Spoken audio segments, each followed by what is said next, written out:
এটা চন্দ্রমল্লিকা সাদা এবং খুবই ভালো জাত, প্রচুর ফুল ধরে। দেখতে পাচ্ছেন একটা গাছে কত ফুল ধরে আছে। এটা একটা সাদা, এটা আর একটা ওই সাদার মধ্যে আর একটা ভ্যারাইটিস, বিভিন্ন ভ্যারাইটিস বললাম না, আমার এখানে 25-26 রকমের ভ্যারাইটি আছে। শীতের জন্য কি নষ্ট হয়েছে না?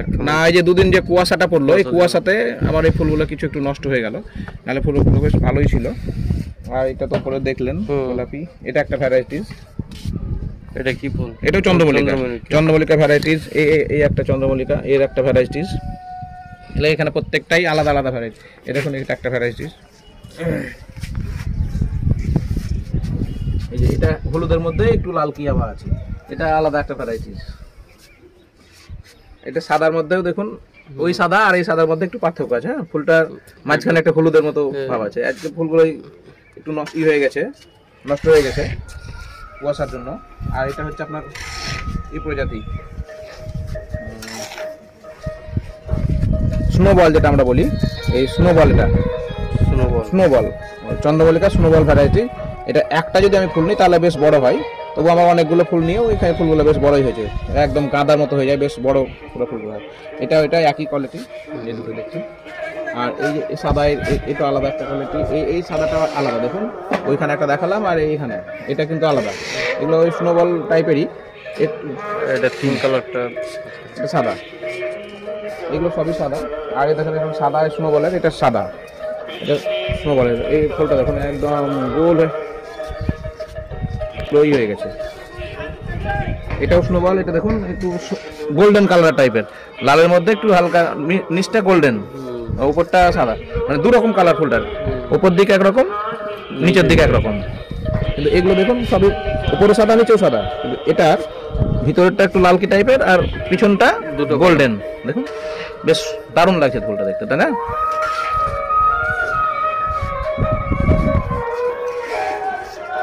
অনেক, এটা একটা স্নোবলের মধ্যেই, এটা বেশ অনেকগুলো নিয়েছে বলে ফুলগুলো ছোট হয়েছে।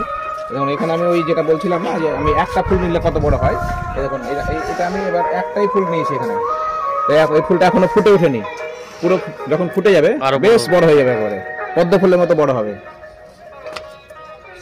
বিভিন্ন কোয়ালিটির আছে, এগুলো মাটিতে লাগানো হয়েছে।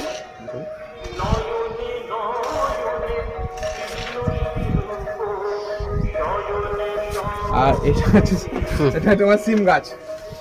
এই ফুল বাগানের মধ্যে কিছু সবজি হয়ে যায়, দেখতে পাচ্ছেন এখানে প্রচুর সিম ছিল। আজকে আমরা তুলেছি সিম, এখান থেকে আমাদের সিম খাওয়াও হয়, দেখতেও ভালো লাগে, একটু লাগালে শখা হয়। দেখেন সিম ভরেই আছে এখন, আজকে সকালেই তুলেছি, অনেকগুলোই তুলেছি আজকে। হাইব্রিড প্রজাতির। আর এগুলো হচ্ছে আপনার দেশি গাঁদা, এগুলো দেশি, এখনো এগুলো একটু লেটে লাগানো হয়েছিল, এবার একটু পরে ফুটবে। এখনো ফুল ফুটেনি এগুলো, ওই যে আগেগুলো ফুটেছে, এগুলো একটু লেটে লাগানো হয়েছে, মানে একসঙ্গে তো সব শেষ হয়ে যাবে, যার জন্য এগুলো একটু লেটে লাগানো হয়েছে। এগুলো আস্তে আস্তে ফুটবে। পিছন দিকে চাষ। আর এটা হচ্ছে সালভিয়া, দেখুন এই ফুলটা দেখুন, খুব সুন্দর ফুল। কি ফুল এটা? সালভিয়া। সালভিয়া, প্রচুর ফুল ধরে আছে। আর এগুলো সব চন্দ্রমল্লিকা, বিভিন্ন কোয়ালিটির আছে। এর মধ্যে দেখুন কত ফুল ধরেছে, গাছ সোজা রাখতে পারছি না, মানে সব গাছ উল্টে যায়। এই যে সাদা সাদা এই গাছগুলো প্রচুর ফুল ধরে আছে, মানে কি বলবো, সব সোজা করতে পারছি না, মানে সব হয়ে যায়, ফুলের ভারে সব গাছ ঝুঁকে গেছে, মাথা ঝুঁকে গেছে। হাইব্রিড গাঁদা, এই গাঁদাগুলো এত সুন্দর সাইজ হয়েছিল, দেখুন একটা গাঁদার সাইজ দেখুন কত বড় বড় সাইজ। তো এই ফুলগুলো এই দুদিন কুয়াশা হওয়ার জন্য এই ফুলগুলো একটু নষ্ট হতে চললো। এটা একটা সাদা কোয়ালিটি গাঁদা, আমরা যেটা সাদা গাঁদা বলি, এটা সাদা, দেখতেই পাচ্ছেন সাদা, বাকি সবই এগুলো।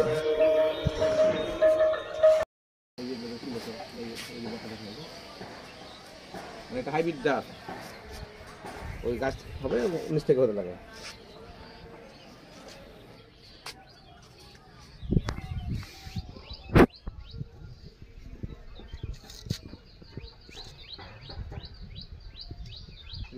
কদিন আগে খুব ভালো, কুয়াশা টুয়াশা হলো নষ্ট হতে।